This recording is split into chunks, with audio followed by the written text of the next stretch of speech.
So continuing from this morning, Продолжая то, о чем мы говорили сегодня утром, but I'm going to focus just on the New Testament tonight. я сегодня вечером буду сосредоточен только на новозаветных моментах. I briefly mentioned just a few things from the New Testament in the morning. Утром я коротко упомянул лишь некоторые моменты по поводу Нового Завета. But I'll go into more detail now. Но я сейчас в деталях расскажу об этом. I mentioned two verses that apply to what we're studying. Я упомянул два стиха, которые применимы к тому, о чем мы говорим, то, что мы изучаем. That is 2 Timothy 3:16 and 1 Peter 3:15. 2 Тимофея 3:16 и 1 Петра 3:15. The Timothy passage tells us all Scripture is inspired by God. Отрывок из Тимофея говорит нам, что все Писание вдохновлено Богом. So we should want to understand it, and we should also assume that it is true. Поэтому мы, конечно же, должны хотеть понимать Писание и понимать, что это истина. What can this stuff do for us? Что вот это вот все может для нас сделать? Как это поможет нам? It can help us understand the Bible better. Это может нам понимать Библию лучше. And we talked about 1 Peter 3:15. И также мы говорили о 1 Петра 3:15. Peter tells us that we should be ready to give a defense for what we believe. Петр говорит, что мы должны быть готовы дать отчет или защищать то, во что мы верим.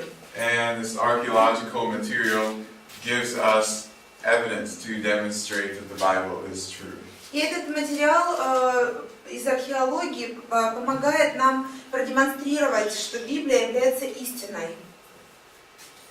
The manuscripts of the New Testament that we have, Манускрипты новозаветные, которые у нас имеются, in many cases are very close to the time they were originally written. очень часто они достаточно близки по времени к тому периоду, когда они изначально были написаны. So when we're talking to skeptics of the New Testament, Поэтому, когда мы разговариваем с людьми, которые скептично настроены по поводу Нового Завета, typically they will not say that it was written hundreds of years after the events it describes. обычно они не утверждают, что Новый Завет написан там сотни лет после тех событий, которые он описывает. Instead, they will claim that it's religious propaganda. Вместо этого они будут говорить, что это просто религиозная пропаганда.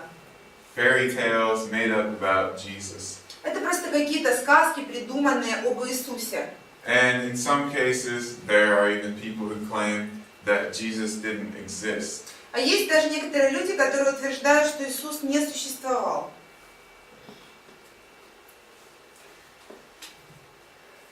In the beginning of the New Testament, right before Jesus is born, Herod is the ruler of the region.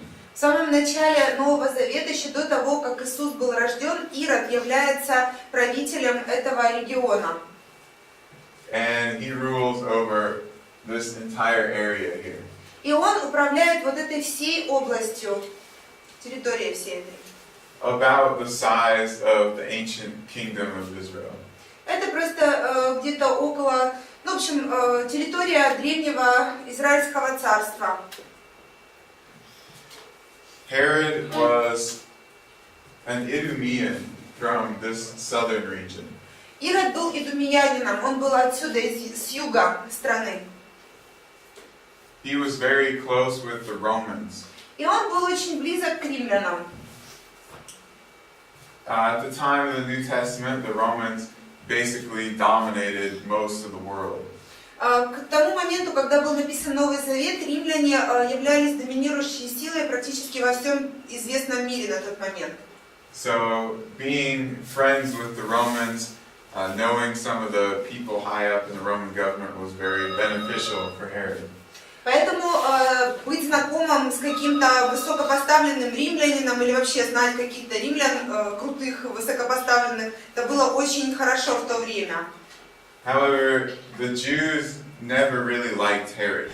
Но евреи, правда, никогда на самом деле не любили Ирода. He was considered to be only half of a Judean. Он считался только наполовину иудеем. And so like the Samaritans, they never really accepted him. И точно так же, как и самарян, его никогда не принимали на самом деле.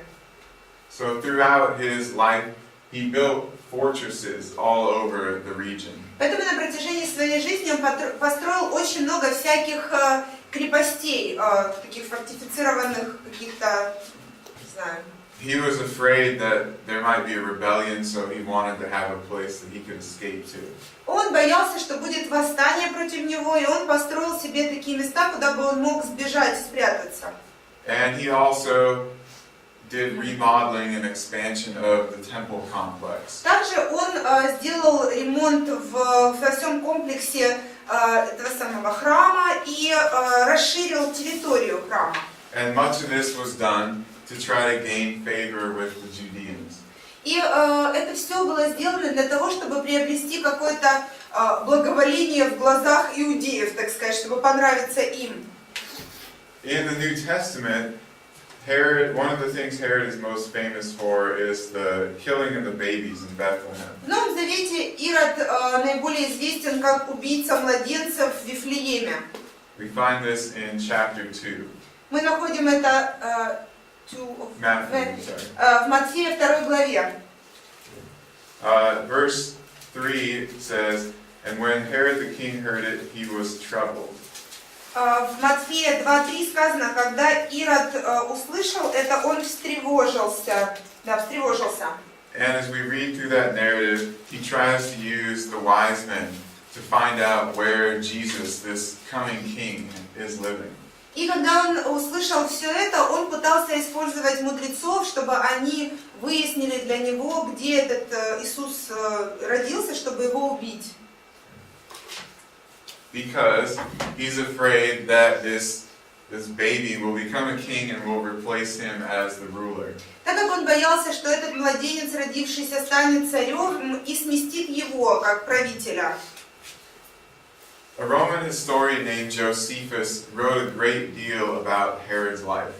Римский историк Иосиф Флавий написал очень хорошую историю, в общем, в его, вернее, исторических записях очень много об Ироде говорится. He doesn't include this particular event. Он не включает вот конкретно вот это избиение младенца, вот эту историю. But he does record many instances where Herod kills some of his sons, his wives, and other people in positions of power. Но он описывает, что Ирод убил некоторых из своих сыновей, некоторых своих жен и также других людей, занимавших высокие какие-то позиции и должности. So the killing of the babies in Bethlehem fits perfectly with what we know about Herod. Поэтому убийство младенца в Вифлееме совершенно органично вписывается в то, что мы знаем об Ироде. He was extremely paranoid. Он был крайне параноидальным. Now, why Josephus didn't record that particular event? Well, Bethlehem was a very small town. Но почему Иосиф Флавий не записал конкретно вот это событие, мы не знаем. Может быть, Вифлеем был слишком маленьким городом для того, чтобы описывать. And the people who died, they were not famous or powerful, influential people. They were 2-year-old and younger children. И дети, которые погибли, это были дети 2 лет и младше, то есть они не были какими-то значимыми или известными, или какими-то, в общем, значимыми людьми. Much of the building that Herod did can still be seen today.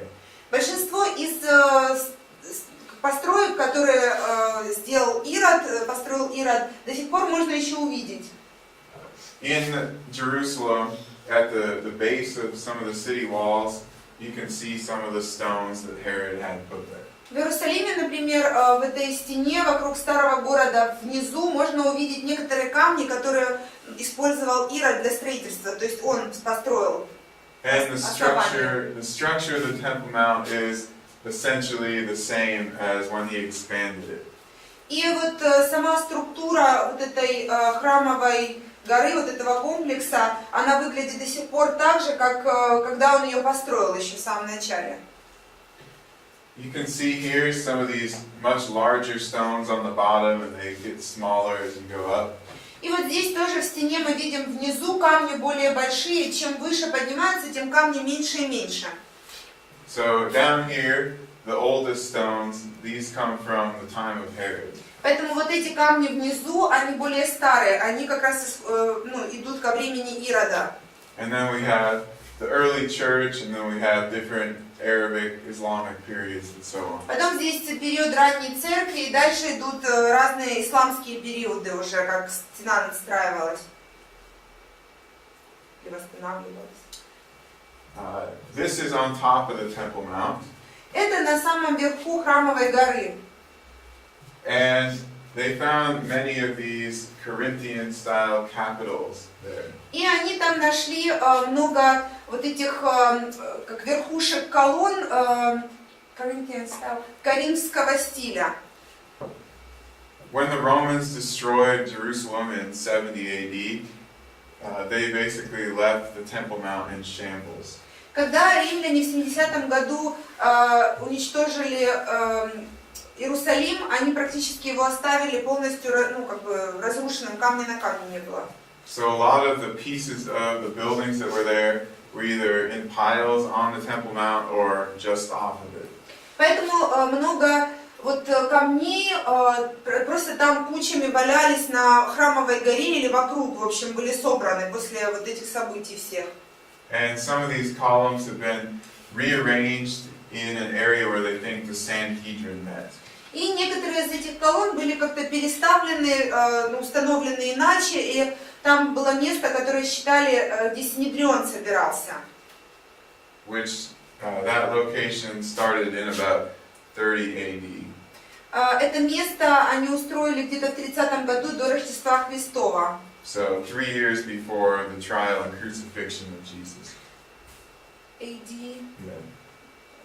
После, извините, 30-й год по Рождеству Христову, думаю, что-то не сходится в голове.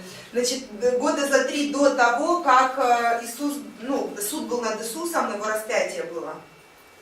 Not long after Jesus is born, though, Herod the Great dies.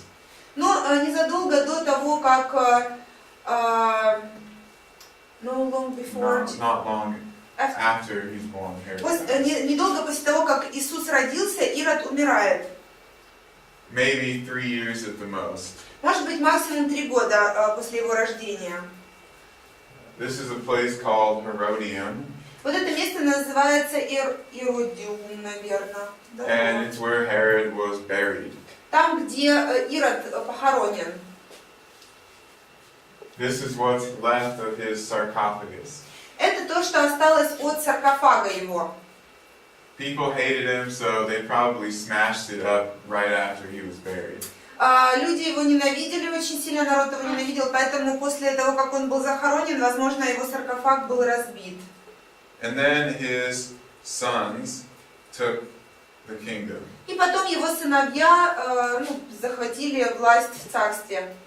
So you see these different colors. It represents what the kingdom was split up into after the death of Herod. Вот видите, разного цвета у нас здесь территория обозначена. Это то, как царство разделилось после смерти Ирода. For example, we're told about Archelaus in the New Testament. Нам сказано в Ветхом Завете Архелас, What's his name? Архелон? Архилай. And Herod the Tetrarch. А там Ирод Тетрарх был, там Архилай правил, а там Ирод Тетрарх. So he ruled over Galilee, where Jesus lived most of his life. Он управлял Галилеей, там, где Иисус жил в основном. Luke tells us another additional detail about the birth of Jesus. Лука нам еще добавляет деталей к рождению, к тому, что говорится о рождении Иисуса. He mentions a Roman official named Quirinius. Он упоминает римского какого-то, должность, на которой человек стоял на должности, его звали Квириний. Luke is the one who mentions all these different Roman officials throughout his gospel account. Лука является тем, кто, когда пишет свое Евангелие, он очень много упоминает всяких римских управителей, всяких людей, которые стояли на должностях высоких. He's probably a Roman and he writes in the Greek historical style. Возможно, он сам является римлянином и пишет в таком греческом историческом стиле. This Quirinius guy, though, he at one point held the highest rank in the Roman Empire. Вот этот Квириний, он в какой-то момент занимал очень высокую должность в Римской империи. Other than being the emperor. Ну, это, конечно, не была должность императора, но что-то было высокое. And Caesar Augustus, he ordered an empire-wide census in 8 BC. Цезарь Август, он заказал произвести перепись в 8 году до Рождества Христова. So by the time it got to Judea, maybe 7 BC. Может быть, когда эта перепись докатилась до Иудеи, это был 7-й год, наверное. This is about the time that Jesus would have been born. Как раз где-то приблизительно в период, когда Иисус родился. And we read in other Roman documents of the time that people were told to go to their ancestral homes. И мы читаем в других древних документах, что людям было сказано, чтобы они отправились в те города, в которых жили их предки. So it was a normal thing that the Romans had people do during a census. И это было обычным делом, то, что требовали римляне во время переписи населения. At this time, Quirinius was a military ruler in the region. В это время Квириний является военным каким-то начальником того региона. And one of the duties of these military leaders was to carry out the census. И одной из обязанностей этих военных лидеров было заботиться о безопасности переписи, чтобы там все прошло нормально. So that's why he's mentioned. Поэтому он и упомянут, Квириний этот. Jesus is born in Bethlehem. Иисус родился в Вифлееме. And there's actually a church commemorating the spot where he was born. И там есть церковь на том месте, ну как бы в память о его рождении поставлена церковь. This is from inside the church. Это внутри церкви. And it's part of a cave underneath the church that tradition says is where Jesus was born. И это как бы часть такой пещеры, что ли, внизу, под церковью. И это часть традиции, что говорит нам о том, что Иисус там именно родился, в этой пещере. Now, some traditions are very late ideas, but some are very useful. Некоторые Are very useful. Некоторые, значит, традиции, они как бы появились уже гораздо позже, но другие, как бы традиционные взгляды и мнения, они очень полезны для нас. This church was built about 300 years after Jesus was born. Эта церковь была построена где-то 300 лет после того, как Иисус родился. But, as I mentioned before, Bethlehem was a very small town, a little village. Ну, как я уже упоминал ранее, Вифлеем является очень маленьким городком, это как деревня такая маленькая. And after the resurrection, Jesus was a very well-known person. И после того, как Иисус воскрес, понятное дело, что он был очень известным человеком, всем известным. So, throughout the generations, these people remembered where things happened. Поэтому поколение за поколениями люди, конечно же, хранили память о том, где что происходило. It's like if a very important historical event happened on the street that you grew up on. Это как будто бы, если какое-то важное историческое событие произошло на той улице, где вы выросли, например. And some of the people who lived on that street, they never moved from there for generations and generations. И люди, которые жили на этой улице, никогда никуда не переезжали. Они жили там из поколения в поколение. So this historical memory is fairly reliable. Поэтому как бы их исторические воспоминания, их память, она очень, ну как бы достоверна, можно на нее положиться. We also have some of the very early church fathers talking about Jesus being born in a cave in Bethlehem. Также у нас есть ранние отцы церкви, которые говорят о том, что Иисус родился в пещере в Вифлееме, упоминают об этом. And they also talk about a Roman structure that was placed over the cave later. И они также говорят о том, что над этой пещерой как бы было построено римское какое-то строение, какое-то здание установлено побоже. A grove of the god Adonis. Это был It's like a garden, a sacred сад, garden. роща какого-то там бога Адониса. Короче, вот на этом месте было размещено, вон написано, короче, роща бога Адониса, ладно. The Romans actually did this with several different places associated with Jesus. И вообще римляне так поступили с очень многими местами, которые можно ассоциировать с Иисусом. Early on, before Christianity became the official religion of Rome, the government tried to wipe it out. С самого начала, когда христианства еще не было в Римской империи официальной религией, римляне пытались просто избавиться от этой истории, чтобы вообще стереть ее, так сказать. But they actually helped preserve the remembrance of some of these locations. Но таким образом они наоборот как бы помогли сохранить память об этих местах, там где они устанавливали что-то, как раз это были такие места. They did the same thing to the tomb of Jesus. Они также поступили и с гробницей Иисуса. And probably to the pool of Bethesda, where he performed one of his miracles. И возможно также с купальня в Вифезде, там где Иисус совершил чудеса какие-то, определенное чудо совершил. This, by the way, is the type of manger that Jesus would have been placed in. Это, кстати сказать, вот ясли такого типа, скорее всего, в таких яслях родился Иисус. Stone, not wood. Это камень, это не дерево, не деревянные эти ясли были. There's a lot of stone in the area. Soft limestone, it's easy to carve. Там в районе много камня, это мягкий известняк, наверное, или рапушняк, я точно не помню, как это называется, наверное, известняк. И его легко, выдолбить, в общем, всякие из него построить, сделать. But there's not so much wood. Но древесины как раз-таки там нет. Wood that you can actually build with is rare in the region of Judea. Там, в регионе Иудеи, очень мало чего строили из древесины, из дерева. So even if you go there today, almost every building is made out of stone. Даже сегодня, если вы туда отправитесь, вы увидите, все здания, они каменные. Here's the outside of the church. Это вот внешний фасад церкви, можно увидеть так.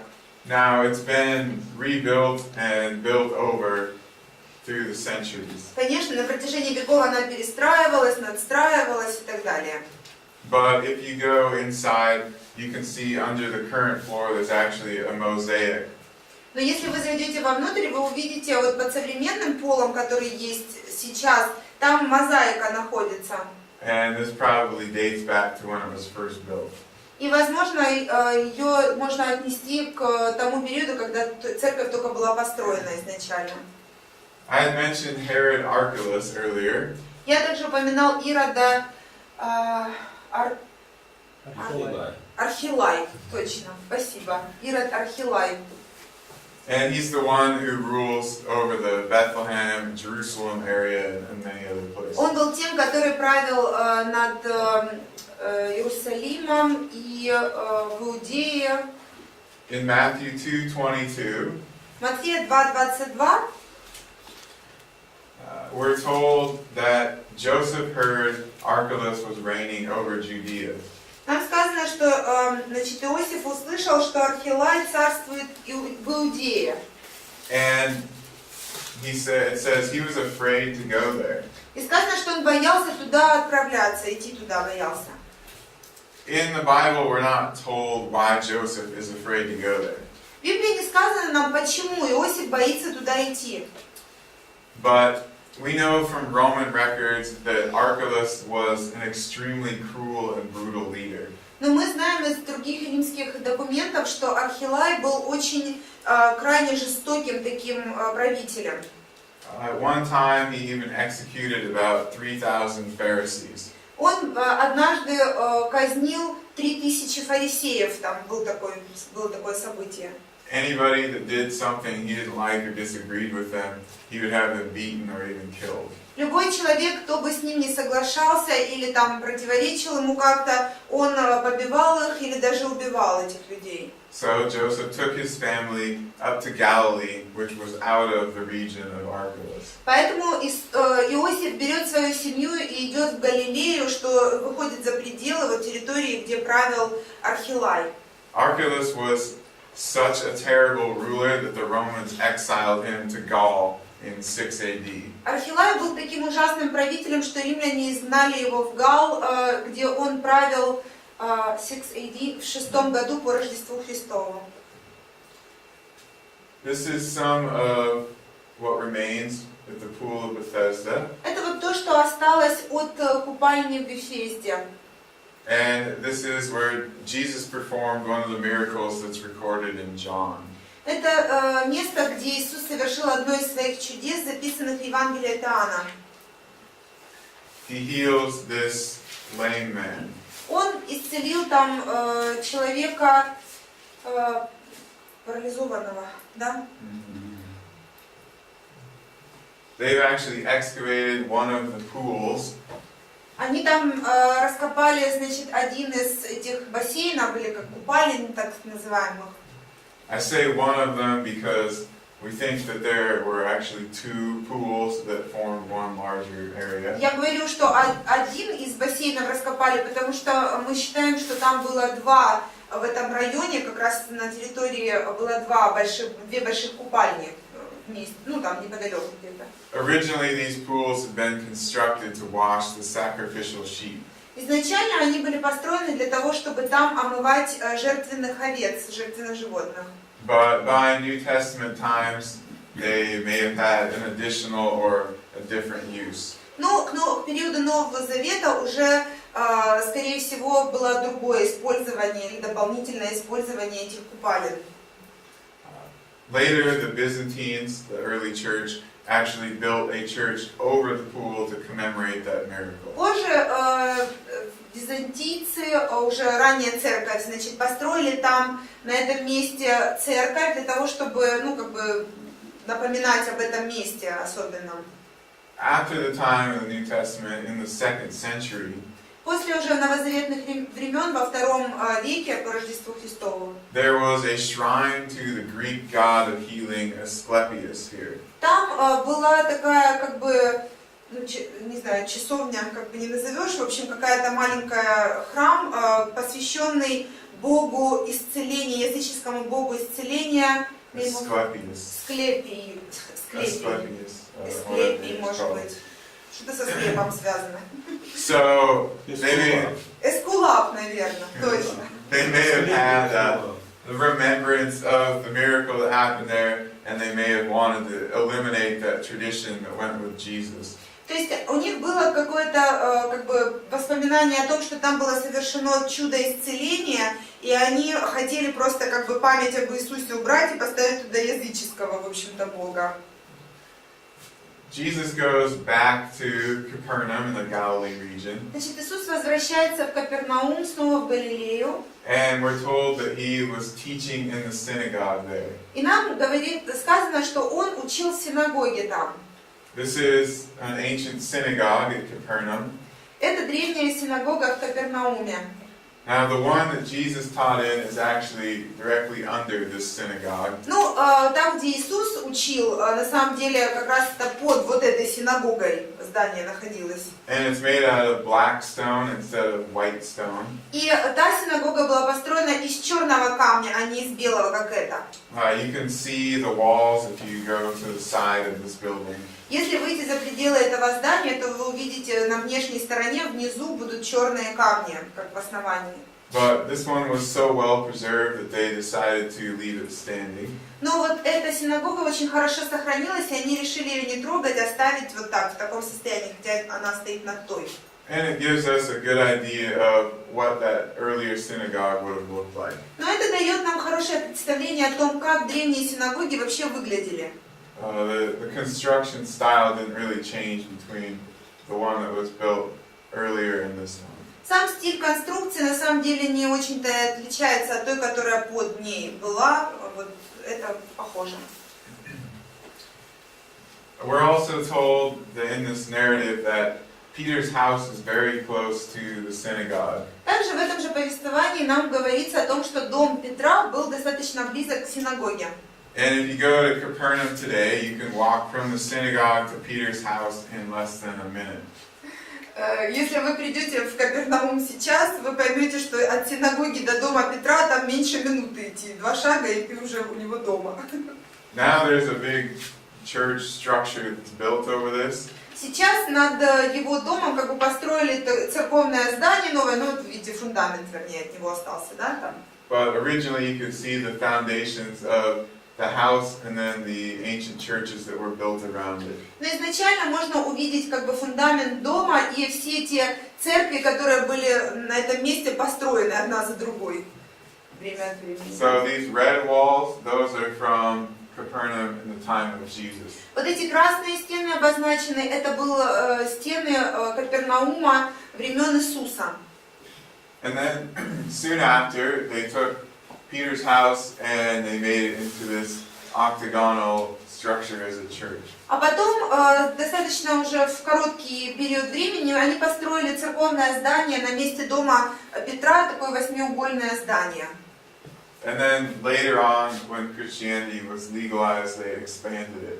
А потом, когда уже христианство было легализовано, было официальным, еще расширили и построили еще большее здание церковное. But inside this house, Но внутри этого дома, on the walls, they found Christian graffiti.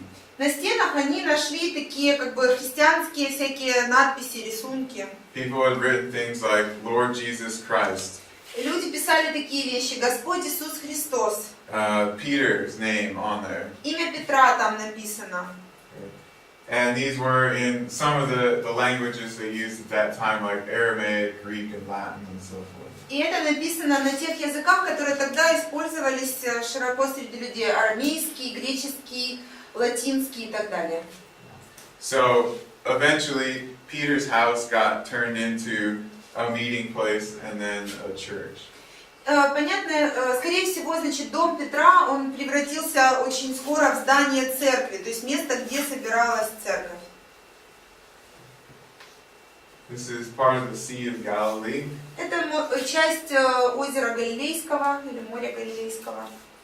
And I think about 20 years ago, maybe less, they actually found a boat from the first century in the sea. Где-то немного меньше, чем 20 лет назад, они нашли такую лодку в море Галилейском. Вот она здесь. It was encased in mud on the bottom of the sea. На дне моря она была как бы так, знаете, покрыта вся грязью, как в таком футляре находилась практически. And this had preserved it over 2,000 years. И эта грязь как бы на дне, она сохранила эту лодку на протяжении 2000 лет, то есть это первого века лодка. So after a long process of taking it out and removing the mud, и в долгом процессе как бы вытаскивания этой лодки из воды и как они чистили эту грязь всю из него, they were able to put it on display. они в итоге поместили выставили на просмотр эту лодку. And they also made a reconstruction of it. И сделали также реконструкцию этой лодки отдельно, конечно же. So we can see the dimensions of fishing boats at the Sea of Galilee from the first century. Поэтому мы можем увидеть вот действительно, какие размеры были лодки, рыболовной лодки первого века, вот как на Галилейском море рыбачили люди. These are big enough to hold Jesus and his disciples, but you wouldn't want to put too many more people on there. Эта лодка была достаточно большой для того, чтобы выдержать Иисуса и всех его учеников, но, правда, больше туда особо и не влезло бы людей. And it had this little cabin underneath the deck. Там под палубой была небольшая, как называется? Каюта. So this is where Jesus would have gone during the storm. И вот, наверное, туда Иисус отправился, когда был шторм, когда он спал, помните? So it wasn't just a little open rowboat. Это не было просто, знаете, обычная такая открытая лодка, где он себе спал. But it also wasn't a giant warship either. Но также это не был огромный какой-то гигантский военный корабль. Later, Jesus goes back to Jerusalem. Позже Иисус возвращается в Иерусалим. And the pool of Siloam is the location of another one of his miracles. И купальня Силоамская — это еще одно место, где он совершил чудо. At this pool, he healed the blind man. Там он исцелил слепого человека. For a long time, we believed that this was the pool of Siloam in the book of John. Долгое время мы считали, что вот это место этой силаамской купальни, о которой говорит нам Иоанн. Although it didn't seem to match up perfectly with some of the ancient accounts in the geography. Хотя не очень совпадало с древними описаниями географическими в других документах. Now we know that this is actually Hezekiah's pool. It connects to Hezekiah's tunnel. На самом деле теперь мы понимаем, что это называется значит, купальня Эзекии, которая связана с системой водопроводной Эзекии, которую Эзекия построил. But just a few years ago, the actual pool of Siloam was discovered. Но всего несколько лет назад настоящая купальня силаамская была обнаружена. So it was built about 100 years before Jesus was born. Она была построена где-то лет 100 до того, как Иисус родился. And it was used until the Romans destroyed Jerusalem. И использовалась до того самого периода, пока римляне не разрушили Иерусалим. But because of its location on a sloping hill, Но из-за того, что она находилась на таком покатом холме, water-carrying silt came down and covered the pool. вода, значит, сходила, когда там вода растекала, то она наполняла эту купальню. So it was lost for 1,900 years. И она, была затеряна, то есть ее было не видно в течение 1900 лет, ее никто не замечал, потому что вода покрывала эту территорию. But you can see the steps people will take these to go down into the water. Но вы видите, вот есть ступени, по которым люди спускались, чтобы зайти в воду в этой купальне. То есть она была так устроена. It's a very large pool. И это очень большой такой бассейн, большая купальня. This is just one edge of it. Это только один край ее. The rest of it that hasn't been excavated yet is underneath an orchard. Остальная часть еще не, раскопки там не провели, она там внизу. And we're not sure if the people who own the orchard will allow it to be excavated. I don't know what is orchard, sorry. It's where they plant fruit trees. Ага, там, значит, какой-то фруктовый сад находится, где остаток этой купальни размещается. И, не знаю, будут ли проводить раскопки, потому что владельцы этого сада могут не позволить. This would have been where the pinnacle of the temple was located. Вот, значит, край, на котором была колонна храма расположена. There was a tower on top of this part of the temple now. Значит, там на этой части храмовой горы была башня такая.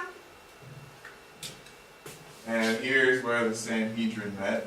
А вот там вот собирался Синедрион. So you can imagine. Можете себе представить. A person is about that tall. Вот человек вот где-то такого роста приблизительно. So if Jesus is standing up here, Если Иисус вот там вот стоит, the bottom of the valley is actually way down here. А вот низ долины прямо вот здесь, внизу. So there's no way that a person could survive that jump or that fall. Конечно же, нет никакого шанса, что человек выживет, если он упадет с такой высоты или спрыгнет Which оттуда. is why he would have had to call the angels like Satan was trying to get him to do. Именно поэтому бы ему пришлось тогда призвать ангелов для спасения, как сатана и пытался его убедить, чтобы он прыгнул, и ангелы его спасли бы. As far as we know, this would have been one of the highest points or the longest falls in the entire region. И вот то, как мы знаем, это было самое, высокое место, учитывая высоту башни и внизу вот долина, то есть откуда можно было, то есть вообще самое высокое в этом регионе вот такое падение можно было бы совершить, скажем. Maybe close to 200 meters of a fall. Где-то 200 метров приблизительно или близко к этому вот полет, так сказать, сверху вниз.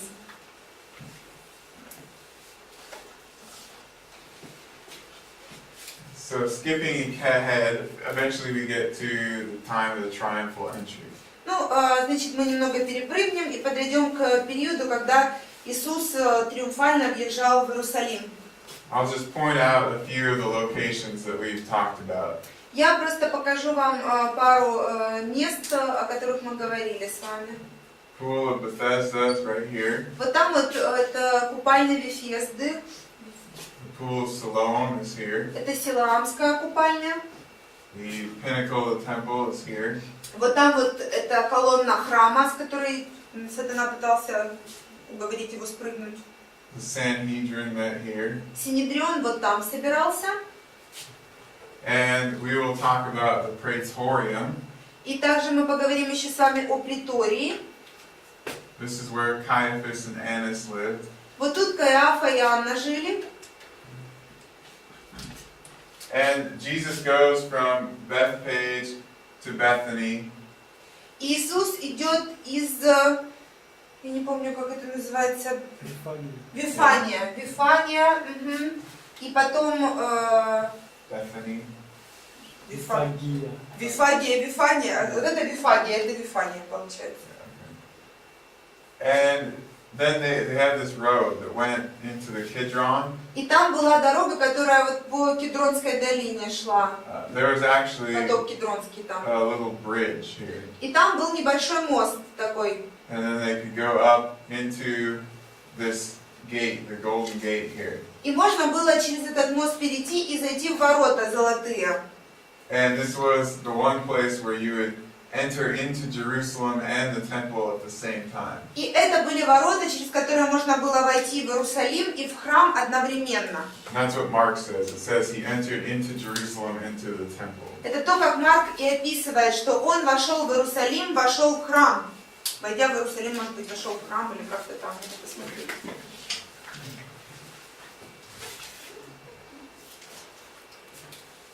So here we have this. This is where the gate was, underneath here. Вот там вот внизу находились ворота. Эти, в которые... There's a tower on top of it now, but it was an open gate in the time of Jesus. Сейчас там такая башня над этими воротами, но раньше это было открытые ворота. Сейчас оно все как бы кирпичом заложено, да. This is the Mount of Olives. Это гора Оливковая или Масличная называют. Bethany is right behind here. Вифания как раз сзади. And the pinnacle of the temple is right here. А вот там вот эта колонна храма находилась. Просто чтобы вы видели опять, где что. Now let's look at the trial of Jesus and some of the people involved in that event. Давайте мы посмотрим на суды над Иисусом и люди, которые были вовлечены в это. First we have the high priest Caiaphas. Значит, прежде всего у нас есть первосвященник Каиафа. And at this time the Romans actually appointed the high priest. В это время на самом деле римляне назначали первосвященника. So if it's confusing when you read about more than one high priest at a time in the New Testament, Поэтому, может быть, некоторая как бы путаница нас постигает, потому что мы читаем, что разные священники, то один, то второй, непонятно. that's because they were in the Jewish mind considered to be high priests, but there's only one acting at one time. Но это как бы было в представлении еврейском, потому что на самом деле у них должен был священник быть только один. В определенное время только один священник, не могло быть несколько священников. According to the law of Moses, it was an office that was supposed to be held for life. Значит, эта должность, согласно закону Моисея, человек должен был ее занимать до конца жизни. То есть, если он уже начал быть первосвященником, то до конца жизни. But the Romans in this period controlled who the acting high priest was. Но римляне в тот период, они контролировали, кто же будет первосвященником тогда. In the 1990s, the family tomb of Caiaphas was discovered. В 90-е годы прошлого столетия была обнаружена гробница семьи Каиафы. One of the ossuaries or bone boxes in there belonged to the high priest Caiaphas. Один из склепов или ассуариев именно принадлежал Каиафе. And it says here, Joseph, son of Caiaphas. И там написано Иосиф, сын Каиафы. Now his first name was Joseph, and we know this from the writings of Josephus. Значит, его, первое имя, что ли, было Иосиф, и мы узнаем об этом из того, как писал о нем Иосиф Флавий. But you can see how intricate the design work is on this. Вы можете увидеть, как украшен этот ассуарий, да, какой здесь дизайн. So it tells us that he was a wealthy and an influential person. Это говорит нам о том, что он был богатым и влиятельным человеком, в общем-то, того времени. Which we know he was, but that just matches with his identity. Ну и мы знаем, что он таким и был, просто вот такая, красиво украшенный склеп говорит о том, что он был, совпадает как бы с нашим знанием об этом. And of course, the date of this is prior to 70 AD. И также датировка до 70-го года по Рождеству Христову. So virtually everyone agrees that this is belonging to Caiaphas, the high priest, who's mentioned in the New Testament. Поэтому практически все согласны с тем, что этот ассуарий принадлежит Иосифу, Каиафе, первосвященнику периода Иисуса. This is a room that we recently excavated in a mansion from the neighborhood of Caiaphas. Вот эта вот комната, которую мы раскопали недавно, буквально там, где находились, там, где жил Каиафа, в общем-то, это были как-то помещения какие-то, где они жили. It's a basement room with plastered walls. Значит, комната эта содержит, опять же, забыла, как plastered. Stucco. It's like stucco. It's, they paint. It's not paint, but это как побелка, не побелка, а как штукатурка, короче, штукатуренные стены, все я вспомнила точно, штукатуренные стены. There's a bathtub here, it was intact. И там, значит, ванная, сам омывальница, так сказать. There's a bench integrated into the wall over here. Потом в стену встроена такая лавка, на которой можно было сидеть. And in the next room they had a ritual bath.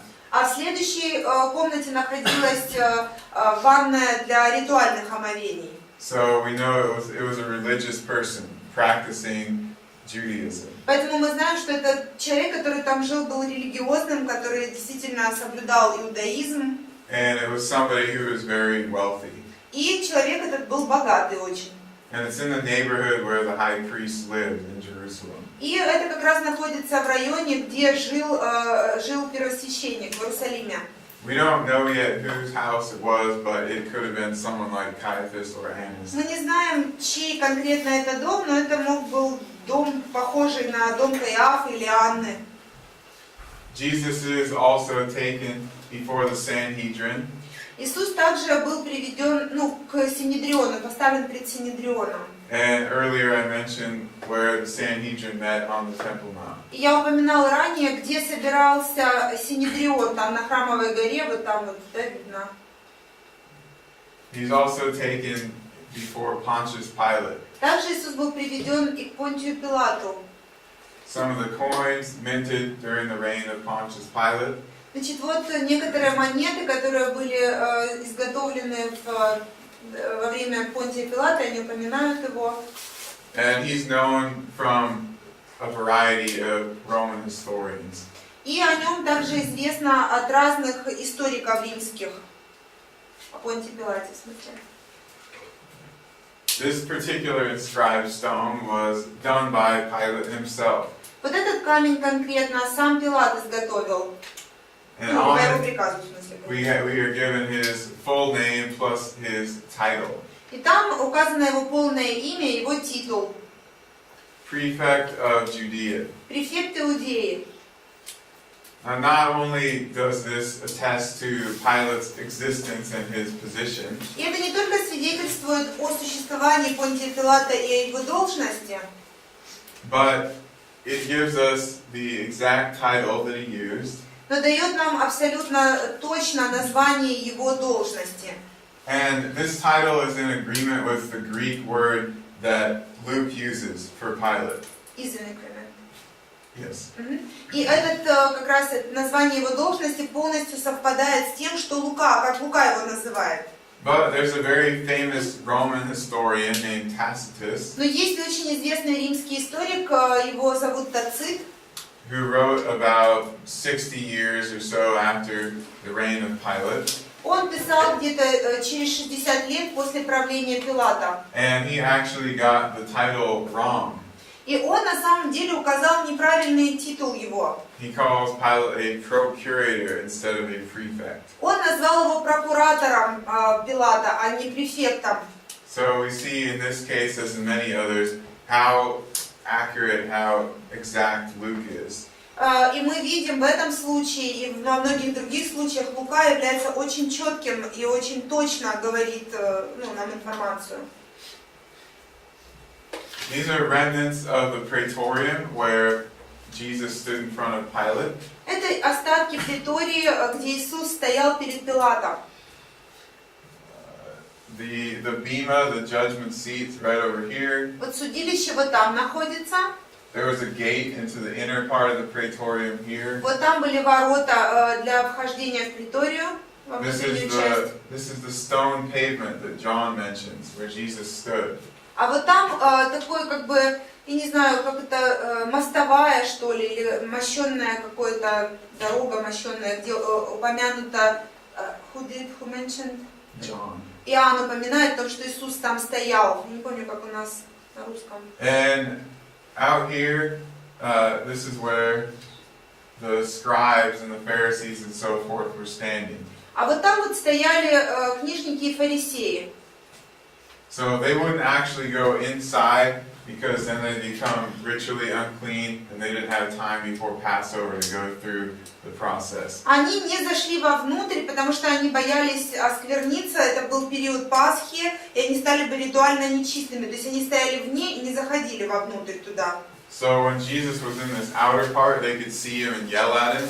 Поэтому вот, когда Иисус там стоял внутри, они могли его видеть и орать на него или против него. But he was above them. Но он был над ними, он там стоял наверху. And there was probably a small railing or something there too. Railing, это заборчик? Like Да, какой-то заборчик там тоже был, наверное.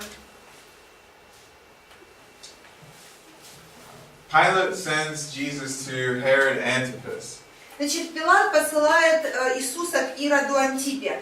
because he doesn't want to have to deal with either crucifying Jesus or setting him free. Потому что он не хочет иметь дело ни с распятием Иисуса, ни с тем, чтобы его освободить. Antipas, Herod Antipas, was the ruler of the Galilee region where Jesus was from. Ирод Антипа был правителем в Галилее, откуда сам Иисус был родом. So he actually was in a lower position of authority than Pilate. Он занимал низшую должность, чем Пилат. And he ended up doing nothing. Ну, в итоге он вообще ничего не делал. But we have here one of the coins that he minted. Но вот у нас есть монеты, которые он чеканил. It says Herod Tetrarch. Там написано Ирод Тетрарх. And that's exactly what Luke calls him. И именно так его и называет Лука. Тетрарх, Ирод был тетрархом в Галилее. That was his title. Это был его титул, его должность. And we have many, many coins from his reign. И у нас есть очень много монет, оставшихся от его правления. Because he was in power for over 40 years. Потому что он находился у власти больше 40 лет. And he's also mentioned by some other Roman historians. И он также упоминается некоторыми другими римскими историками. And then finally we have here this ossuary or bone box of James.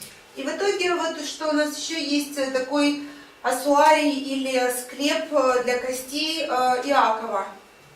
Now, normally, if they had an inscription, it would just mention the name of the person who was buried there. Обычно на таком ящике писали имя человека, который там похоронен. But in some cases, they also mention the name of the father. Иногда также они упоминали имя отца. However, almost never do they mention the brother. Но, тем не менее, брата уж точно никогда не упоминали.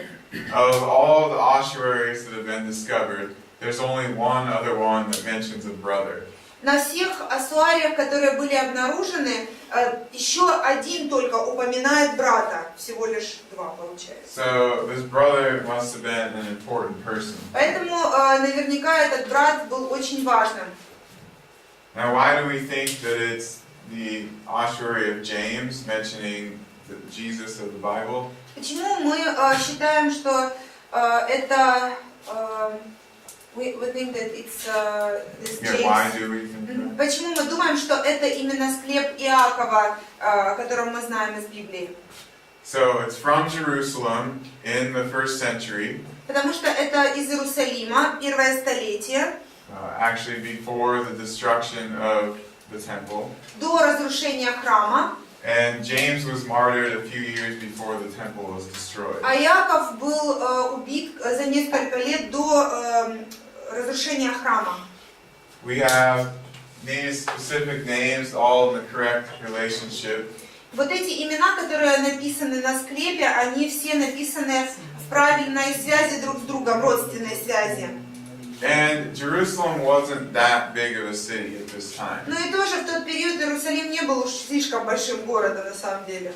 A recent statistical analysis Недавний статистический анализ came up with the number 1.7 people matching that description in Jerusalem of the 1st century. говорит нам о том, что 1,7 человека приблизительно попадают под описание, вот, которые нашли написанным на склепе. So probably only one person really matching that description. Ну, на самом деле, наверное, 1 человек всего лишь. Понятно, что не 1,5 землекопа, а всего лишь 1 человек подходит туда под это описание. This is the most famous James that we know at this time, the most famous Jesus that we know at this time. И это самый известный Иаков того времени, которого мы знаем, и самый известный Иисус того периода, которого мы знаем. So this would be an inscription mentioning Jesus from the 1st century. Поэтому это надпись, которая упоминает Иисуса, и этот склеп с 1 века. It's an idea of crucifixion here.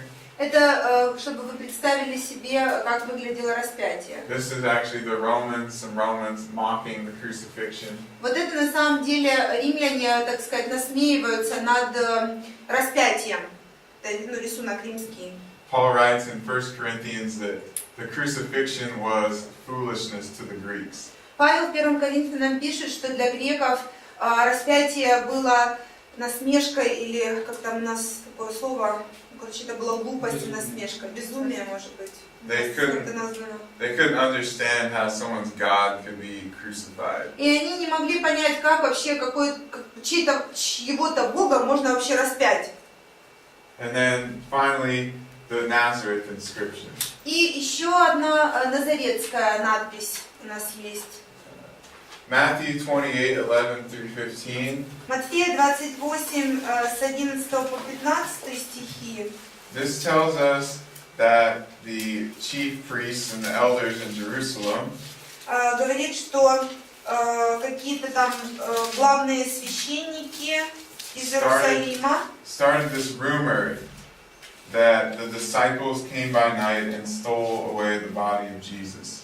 Значит, первосвященники и другие люди, значит, они пустили такой слух о том, что тело украдено. And this is from 41 AD. Это Is that right? после, просто. Значит, это 41 год по Рождеству Христову. Which is the year that the Emperor Claudius came into power. Это как раз тот год, когда император Клавдий пришел к власти. And he's the one who recognized the problems that the resurrection was bringing for the Roman Empire. Ну и он как раз был тем, кто понимал, какие проблемы принесет это воскресение для Римской империи. So he tried to do a lot of things to suppress this rumor. Поэтому он очень много пытался всего сделать, чтобы подавить эти слухи о воскресении Христа. And in this inscription, he commands the punishment of death На этой надписи он, значит, приказывает, ну или как бы дает указ о смертной казни, о наказании, ну как бы смертью. For anyone who takes a body out of this type of tomb. Для любого, кто вот из такой гробницы возьмет и вытащит тело, вынесет из нее. He doesn't say stealing valuable things from the tomb. He says stealing the body. Он не говорит о ценностях, которые не должны были бы раскрадываться. Он говорит о том, чтобы тело не забирали из гробницы. And he adds in this phrase, taking it with wicked intent. И он добавляет еще украсть, ну, забрать тело с какими-то нечестивыми намерениями. So it's connected to some kind of plot. То есть там это как-то связано с какими-то там, знаете, злобными замыслами, в общем, заговором каким-то. So several scholars think that this edict is the Roman reaction to the rumor of the resurrection. Поэтому несколько ученых считают, что эта реакция, вот этот указ является реакцией на то, как римляне пытались подавить слухи о том, как тело было. And it's one of the things that they tried to do very early on to suppress Christianity. И тоже это один из моментов, которые они делали в самом начале еще для того, чтобы подавить христианство. But in so doing, they actually acknowledged the story of the resurrection very soon after it occurred. Но делая так, поступая так, они как раз-таки наоборот подтверждают то, что, ну, это было, во-первых, очень быстро после события, да, случившегося. То есть и таким образом они подтверждают, что воскресение имело место. Sergey, would you close in prayer for us? Слава и хвала Тебе, Господи Бог наш, мы благодарим Тебя за то, что Ты любишь нас, за то, что Ты благословляешь нас, мы благодарим Тебя за этот урок, который мы получили от Тебя, потому что это и свидетельство того, что Ты был на этой земле, что Ты все это сделал, Господи, и вера наша еще более и более утверждается, мы благодарны Тебе. Мы благодарны Тебе, чтобы Ты и благослови нас дальше, Господи, чтобы мы могли нести, Господи, свидетельство о Тебе, всем людям. Тебе за все, Господи, слава. Аминь.